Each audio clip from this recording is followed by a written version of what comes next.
So we just installed condensing unit last week. So I did the evaporator, condensing unit, line sets, everything. I did the downstairs section. Someone else did up here.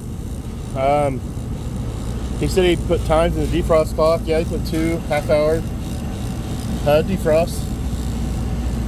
But the problem is, it's only fed to power. It's not breaking anything. This gun's pre-wired to power. You either got to break a solenoid, or you got to break coil voltage.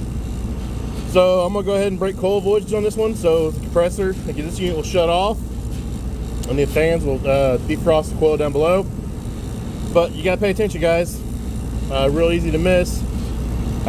Just 2 wires, it's only got power. So even if you look at the diagram, so it's field installed. So let's get it straightened out.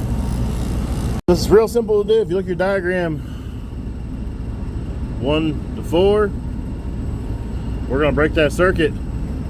So all I'm gonna do is I'm gonna interrupt this circuit going to the pressure control, goes in the pressure control, back out through the 5-minute delay, and out of the delay into the coil. So all I'm gonna do is just take this off of here and put it up here, and we should be good to go. So let's get that done. All I did was I pulled that yellow wire off down there. I cut off spade connector, put on the fork connector, put it under 4. Power was off, power's back on. Just try to wait out this 3-minute timer here and make sure this thing kicks on. Don't forget defrost, make sure it goes out and defrost. I don't like how he set for a 12 and a 12 30-minute defrost. It's a walk-in cooler. I like to just set a longer one in the middle of the night when no one's here. Personally, that's just me. We'll see. And there we go, we kicked on. So let's kick it over to defrost, see if it kicks out. And we are in defrost. So yep, it's just gonna be an off-cycle defrost. We're just gonna shut off the condensing unit, leave the evaporator alone. We do have an electronic controller down there, but they're in and out of that box a million times. Excuse me. That box actually has doors open up to their cook line, and it just sucks in heat. So I've had the same problem at another store. But let's get this time set, and then we'll go downstairs and check on some things. All right, so it's rocking and rolling. I went ahead and put in there defrosting at 4 a.m. Just because this place is probably gonna need it. We'll check on it and see, but it's rocking and rolling.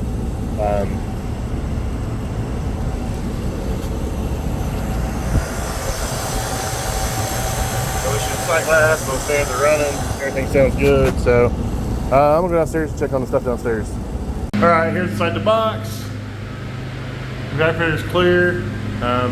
That's those glass doors I was talking about. I mean, there's a ton of humidity out there. You got pasta cooker, you got fryers, you got grills, you got tons of heat sources. It's poured in this thing. You're in this thing non-stop all day long.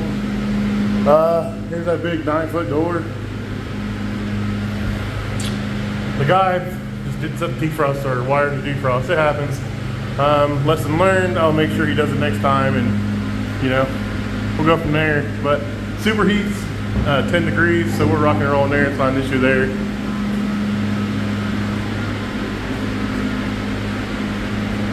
Okay, we are satisfied. Fans are in a slow speed now. Let's open this door, see what kicks back on. So I kicked back on 36 degrees, set for 36. I'm gonna change a little bit. It's got a 3-degree offset in it. Let's bump the set point up to 37. So it's gonna come back on at 37, off at 34. It was set for 34 when I got here, so it was on at 34 and off at 31. A little low for a walk-in cooler. So let's leave it there and see what happens. I think this one's gonna be good to go. Like I said, superheat was right at 10 degrees. Drains are flowing. I don't see any issues. I think it was just set too low and a lot of hot air coming through these glass doors.